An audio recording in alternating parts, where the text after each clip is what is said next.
बिस्मिल्लाहिर्रहमानिर्रहीम, अस्सलाम वालेकुम। मैं हूं ईसा नकवी। प्रेडिक्शन ये है कि पाकिस्तान तहरीक इंसाफ के लगभग 50 के करीब जो MNAs हैं, ये फैसल चौधरी साहब की प्रेडिक्शन है कि वो 9 मई के केसेस में उनको सज़ाएं सुना दी जाएंगी और जब किसी को भी सज़ा सुनाई जाती है तो उसके ख़िलाफ़ ऑब्वियसली आर्टिकल 62-63 जो है उसके तहत वो नाअहल हो जाएंगे। आपको याद होगा कि यूसुफ रज़ा गिलानी साबिक वज़ीर-ए-आज़म, उनको कितनी देर के till the rising of the court की सज़ा सुनाई गई थी सुप्रीम कोर्ट ऑफ पाकिस्तान से, और उस सज़ा सुनाने के नतीजे में उनके साथ क्या हुआ, वो नाअहल हो गए, वो वज़ीर-ए-आज़म नहीं रहे। जो फ़ैसला सुनाया गया, अगरचे मैं आपके सामने रखूँगा उसकी कुछ तफसीलात, वो फ़ैसला शायद नेक्स्ट हियरिंग में अगर उसको एजुटेट किया जाता है हाई कोर्ट में तो वहाँ पर वो फ़ैसला नहीं ठहर सकेगा, उसमें बहुत सारे सुकम मौजूद हैं। लेकिन उस फैसले का इम्पैक्ट क्या होगा, फिल वक्त होने ये जा रहा है कि जब हम इन दिस केस बात कर रहे हैं, एक MNA और एक MPA, और MPA भी वो जो कि लीडर ऑफ द अपोजिशन है, उनके ख़िलाफ़ ऑब्वियसली वो नाअहल करार दे दिए जाएंगे। उनके जो मेंबरशिप है वो ख़त्म हो जाएगी सूबाई असम्बली की और अहमद चट्ठा साहब की कौमी असम्बली की, जिसका मतलब ये है कि यहाँ पर ज़िमनी इंतखाबात होने जा रहे हैं। अब फैसल चौधरी साहब की प्रेडिक्शन जो है वो 50 की है, लेकिन मैंने तहरीक इंसाफ के बहुत सारे लोगों से इसके हवाले से बात की है, बल्कि आज से 2 दिन पहले भी इसके हवाले से बात की थी, 3 दिन पहले भी जो है वो मेरी बात हुई। और जो अंदाज़ा लगाया जा रहा है तहरीक इंसाफ की अपनी असेसमेंट ये है कि समवेयर बिटवीन 25 to 35 कि 25 से 35 के दरमियान जो है ये फिगर है उनके जहन में कि ये वो लोग हैं जिनको 9 मई के केसेस में सज़ा सुना दी जाएगी। सज़ा सुनाने का मतलब यह है कि वो नाअहल हो जाएंगे। नाअहल होने का मतलब यह है कि वहाँ पर ज़िमनी इंतखाबात होंगे। ज़िमनी इंतखाबात के हवाले से सो मच सो के तहरीक इंसाफ के कुछ जो ग्रुप्स हैं उसमें इतलात ये हैं कि ये भी डिस्कस किया जा रहा है कि वहाँ पर हमारे कैंडिडेट्स कौन से होने चाहिए। और जाहिर है कि अब इसमें ये प्रेडिक्शन भी मौजूद है, बहुत सारे लोग इसका अंदाज़ा भी लगा रहे हैं कि इसका मतलब ये है कि पाकिस्तान पीपल्स पार्टी पर जो डिपेंडेंस है मुस्लिम लीग नवाज़ की, वो ख़त्म की जाएगी। हैरानकुन तौर पर 2 बातें चल रही हैं। एक ये चल रही है कि जो लोग इन इलेक्शंस में जीतेंगे वो आज़ाद होंगे, लेकिन उनकी एलिजियंस, उनकी अतात गुजारी जो है वो मुस्लिम लीग नवाज़ के साथ होगी, जबकि कुछ लोगों का दावा यह है कि नहीं, वो होंगे ही मुस्लिम लीग नवाज़ के। और जो इलेक्शन है वो बड़ी इसके ऊपर बस चल रही है कि वो 8 फरवरी 2024 का इलेक्शन भी आप भूल जाएंगे। ऐसा इलेक्शन होगा जिसमें बिल्कुल ही बड़े आराम से मुस्लिम लीग नवाज़ जो भी उनकी परफॉर्मेंस है, चाहे लोगों का जो उनके हवाले से सूरत हाल है, पेट्रोल की कीमत जितनी मर्जी हो, महंगाई जितनी मर्जी हो, लोगों के लिए उनके किचन, उनका बजट चलाना नामुमकिन हो, चाहे वो लाहौर वाले चाचा की तरह के जज्बात रखते हों, लेकिन इलेक्शन जो है वो तो मुस्लिम लीग नवाज़ जीतेगी। अब इस सब के बीचों बीच ये फैसला आता है। पहले मैं आपको बता दूं कि हुकूमत ने इसके ऊपर क्या रिएक्ट किया। हुकूमत का ऑब्वियसली अपना एक बड़ा स्ट्रॉन्ग इसके ऊपर ओपिनियन है, और ये वो केसेस हैं या ये वो मुकदमात हैं या ये वो बॉटल नेक है जो मुस्लिम लीग नून की लाइफ लाइन है, उनके लिए ऑक्सीजन है। बैरिस्टर अकील हैं, उन्होंने प्रेस कॉन्फ्रेंस की, उन्होंने कहा कि 9 मई के मुल्ज़िमान को सज़ाएं सुनाने पर हम खैर मकदम करते हैं। उन्होंने जो है वो प्रेस कॉन्फ्रेंस में कहा कि 9 मई केसेस का आज फैसला सुनाया गया। इन केसेस में तमाम कानूनी तकाज़े पूरे हुए, गवाहान के बयानात रिकॉर्ड किए गए, गवाहान पर जरह भी हुई और आज अदालत ने फैसला सुनाया। अदालती फ़ैसला आईनो कानून के मुताबिक है। बैरिस्टर अकील ने कहा कि मियाँवाली का पुलिस स्टेशन हो या एयरबेस हो या जो दीगर हसास मकामात या ऑफिशियल मकामात थे जहाँ पर पूरी मनसूबाबंदी से ये तमाम तर मामला किया गया, जिन मुल्ज़िमान को सज़ाएँ हुई हैं उनमें सर फहरिस्त पंजाब असम्बली में अपोजिशन लीडर मलक अहमद बचर को 10 साल कैद की सज़ा हुई है। इसी तरह MNA अहमद चट्ठा को भी 7 साल कैद की सज़ा हुई है। इसी तरीके से जो साबिक MNA हैं बिलाल एजाज़, उनको भी 10 साल कैद की सज़ा हुई है। लेकिन जब आप जाकर उस केस को पढ़ते हैं, इससे पहले कि मैं तहरीक इंसाफ का इसके ऊपर क्या मत में नज़र है उस पर आऊँ, जब आप उस फैसले को पढ़ते हैं जो 100 सफ़ात का फ़ैसला जारी किया गया है, उसमें कंक्लूजन में हैरानकुन तौर पर यह लिखा गया है कि ये साबित होना ज़रूरी नहीं है कि अगर आप एक मकाम पर या एक मॉब के साथ मौजूद हैं ये एक जत्था है, एक ग्रोह है, आप उसके साथ मौजूद हैं और उसमें मौजूद 1, 2, 4 या 8 या 10 अशखास, फॉर एग्ज़ाम्पल 100 लोग मौजूद हैं और 100 में से 8 या 10 अफराद या वो वहाँ पर एक प्रोटेस्ट के लिए मौजूद हैं और उनमें से 10 अफराद अब कानून अपने हाथ में लेते हैं, वो तोड़ फोड़ करते हैं, जलाओ घिराव करते हैं, किसी चीज़ को आग लगा देते हैं, जो काबिल दस्तअंदाज़ी पुलिस जुर्म है, उसकी सज़ा है। 9 मई को जो हुआ उसमें जिस तरीके से पब्लिक एंड प्राइवेट प्रॉपर्टी को नुकसान पहुंचाया गया, जुर्म सरजद होता, सब ने देखा। लेकिन उस कंक्लूजन में लिखा है कि ये ज़रूरी नहीं है कि ये साबित हो कि इसमें कोई भी शख्स, यानी कि 99 नंबर का शख्स, 98 नंबर का शख्स, उसने भी वो जुर्म अपने हाथ से उसका इर्तकाब किया है या नहीं। उसकी वहाँ पर मौजूदगी उस मॉब के साथ काफ़ी है उसको वही सज़ा सुनाने के लिए जो एक्चुअल एक्ट परफॉर्म हुआ है, यानी जिस शख्स ने आग लगाई है उसका जुर्म, और जो वहाँ पर एक ऑन लुकर के तौर पे साथ आया हुआ या वहाँ पर मौजूद शख्स है, उसका वहाँ पर होना ही काफ़ी है उसके भी मुजरिम होने के लिए, और उसकी भी सज़ा का स्केल लगभग यही रखा है। इसलिए मैं कह रहा हूँ कि ये वो जजमेंट है जिसको शायद आगे हाई कोर्ट में मेंटेन रखना मुमकिन ना हो और बहुत सारे लोग उनकी सज़ाएं इस बुनियाद के ऊपर सस्पेंड हो जाएं, वो इवेंचुअली बरी हो जाए, केस जो है वो नॉक डाउन हो जाए।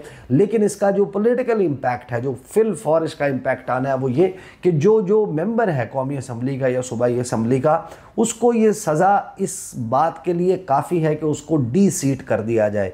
और डी सीट होने का मतलब यह है कि वहाँ पर फ्रेश इलेक्शन होगा। बाद में पुलों के नीचे से कितना पानी गुजर जाएगा, किस अदालत में कौन क्या एजिटेट करेगा, और इस पर ज़ाहिर है कि मेरे जहन में वो एक जो फ़र्ज़ी किस्सा है वो भी आ रहा है इस सारी सिचुएशन को देखते हुए। किस्से को खैर हम बाद में रखेंगे।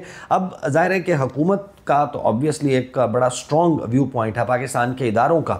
आपने देखा कि DGISPR या पाकिस्तान की फ़ौज के जो तर्जुमान हैं, जब उन्होंने गुफ्तगू की है 9 मई के हवाले से, गुफ्तगू करते हुए लहजा है वो लहजा भी तब्दील हो जाता है, तो सेंटिमेंट जो है वो बड़ा हाई है। लेकिन तहरीक और फिर उसमें ऑब्वियसली बड़े दावे जो हैं वो किए जाते हैं। राना सनाउल्लाह बड़ी वक्त माजी में ये बात कह चुके कि उनके पास तमाम तर इररिफ्यूटेबल अनडिनाएबल एविडेंस मौजूद है। क्राइम तो मैं आपको ऑलरेडी बता चुका कि क्राइम कमिट हुआ है। आप छोड़ दें बाकी जगहों को, बाकी तनसीबात को, हमने अपनी आंखों से, लोगों ने फुटेजेस देखी हैं। जो मेट्रो स्टेशन है उसको आग लगाई गई 6th रोड के ऊपर। बाकी चीज़ों की मैं अस्करी तनसीबात से हटकर बात कर रहा हूँ। जो प्राइवेट प्रॉपर्टी है, पब्लिक प्रॉपर्टी है, उसको नुकसान तो पहुँचा, वो किसी ने तो किया। अब उसमें अदालतों ने सज़ाएँ सुनानी है, जो मुलव्विस हो उसको सज़ा सुनाई जानी चाहिए। अब इस पर तहरीक इंसाफ जो है उसका मतमे नज़र क्या है? वो ये कहते हैं कि जो पूरा 9 मई का मामला है उसमें साजिश जो है उसके हवाले से बेसिकली बयानिया ये है कि ये साजिश के तहत हुआ। इमरान खान ने ये इंस्ट्रक्शन ये दी थी कि जब उनको गिरफ़्तार किया जाए तो फ़ौजी तनसीबात पर हमले किए जाएं, और इस साजिश को प्रूव करने के लिए जो पुलिस एहलकार हैं वो ज़मान पार्क में या चक्री में, इस किस्म की चीज़ें कि वो वहाँ पर मौजूद थे, भेस बदल कर, कोई टेबल के नीचे था, कोई सोफ़े के पीछे था, और उन्होंने देखा कि जनाब फ़लाँ शख्स मौजूद थे। बहरहाल ये तहरीक इंसाफ का तो मतमे नज़र है, लेकिन जो लीड काउंसिल है इस मियाँ वाली वाले केस में, जिसका फ़ैसला सरगोदा की इंसदादी दहशतगर्दी अदालत से आया, शफ़कत अवान, वो ये कहते हैं कि जो ATC जज ने मुकदमा नंबर 72 थाना मूसा खेल में सज़ा सुनाई है, वो ये कहते हैं कि इतना भयानक और सफ़ाकाना फ़ैसला मैंने आज तक नहीं देखा। असल मुलज़िम जिन्होंने प्रेस कॉन्फ्रेंस की उनको तलब तक नहीं किया गया। MNA अहमद चट्ठा और बिलाल एजाज के बारे में दौराने बहस जज ने कहा कि इनको तो छोड़ दें, इनका तो नाम तक सफ़े मिसल पर नहीं। लेकिन जो फ़ैसला आया इसमें उनको भी सज़ा सुना दी गई। उन्होंने कहा कि मैं कसम उठाकर कह सकता हूँ कि ये फ़ैसला किसी लॉ ग्रेजुएट ने नहीं लिखा। उनकी जो गुफ्तगू है उसका मैं थोड़ा सा पोर्शन आपको सुनवा देता हूँ। बिस्मिल्लाहिर्रहमानिर्रहीम। आज सरगोदा के ATC जज ने मुकदमा नंबर 72 मूसा खेल में सज़ा सुनाई है। 20 साल हो गए मुझे प्रैक्टिस करते हुए, इतना बेहाना, कितना सफ़ाकाना फ़ैसला आज तक नहीं देखा। कोई एविडेंस ऐसी नहीं थी कि किसी एक बंदे को भी सज़ा होती।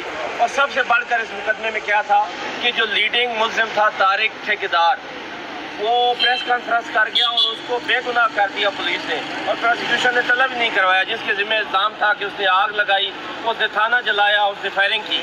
और गरीब वर्कर जिनके ज़िम्मे कुछ भी नहीं था इस जज साहब ने जो इसको फैसला मिला है लिखा लिखाया, इसने उनको सजा कर दिया 10-10 साल। और मैं ये कसम उठा के कहता हूँ कि ये फैसला जज ने ना खुद लिखा है और ना जज को कुछ पता है इस फैसले को मुतल्लिक, क्योंकि इसमें 2 ऐसे बंदों को सजा किया गया कंस्पायरेसी के मुल्जिम, जिनमें एक अहमद चट्टा हमारे MNA और बिलाल एजाज एक्स MNA। उनके बारे में मुझे जज साहब ने कहा कि ना करें बहस, इनका तो नाम ही नहीं है। और जज साहब को जो फैसला मिला उसमें वो भी 10 साल सजा थे। ऑलरेडी बिलाल एजाज की सीट चली गई, वो पार्टी के साथ खड़ा रहा। अहमद चट्टे पे भी जुल्म हुए, अहमद खान बच्चर पे भी उन्होंने पूरी कोशिश की तोड़े, ये लोग नहीं टूटे। तो आज इतना बेहानक फैसला इस जज ने सुना दिया है कि ये खुद भी इसका ज़मीर अगर है तो ज़रूर मलामत कर रहा होगा। तो आप सेंटिमेंट का अंदाज़ा लगाएं, वो जिस तरीके से ये वकील हैं ये बात कर रहे हैं, इन्होंने लीड काउंसिल इन्होंने कहा कि वो तो उनका तो सफ़े मिसल पर नाम मौजूद नहीं था, but fact of the matter is ये सारी डिटेल्स हैं कि गवाह कौन था, गवाह जो है वो मुस्तनद है या नहीं है, वो झूठी गवाही दे रहा है, वो उस दिन छुट्टी पर था। रोज़नामचे में जब देखें तो पता चलता है कि वो शख्स मौजूद ही नहीं था। फिर ये कि वहाँ पर जो गवाही है ये किस तरीके से हो सकता है कि भेस बदल के 15 अशख़ास के दरमियान या 30 अशख़ास के दरमियान या 50 अशख़ास के दरमियान जो पाकिस्तान तहरीक इंसाफ के नोन लीडर्स हैं उनके दरमियान एक शख्स मौजूद था भेस बदल के, या कहीं छुपा हुआ था और वो आइडेंटिफाई नहीं हुआ, उसकी वहाँ मौजूदगी साबित भी होती है या नहीं, ये तमाम डिटेल्स हैं। The fact of the matter इसके फ़ैसले जो हैं वो आना शुरू हो गए हैं, और इससे पहले भी जो फ़ैसले आए हैं उनका असल चीज़ है कि जो पॉलिटिकल इम्पैक्ट है उसको गेज किया जाए। इस डेवलपमेंट का पॉलिटिकल इम्पैक्ट ये है कि अब उन हलकों में जहाँ जहाँ से पाकिस्तान तहरीक इंसाफ के MNAs या MPAs वो डिस्क्वालीफाई होंगे इस नतीजे में कि उनको इंसदाद दहशतगर्दी अदालत से 9 मई के केस में सज़ा सुना दी गई है, तो वहाँ पर फिर अब ज़मीनी इंतखाबात होंगे। और बात जो चल रही है वो मैं आपको बता चुका आगाज़ में ही कि बात यही चल रही है, यानी ये गुफ्तगू है, ये चमगोई है, ये हेयर स्वे है, या ये लाइकलीहुड नज़र आती है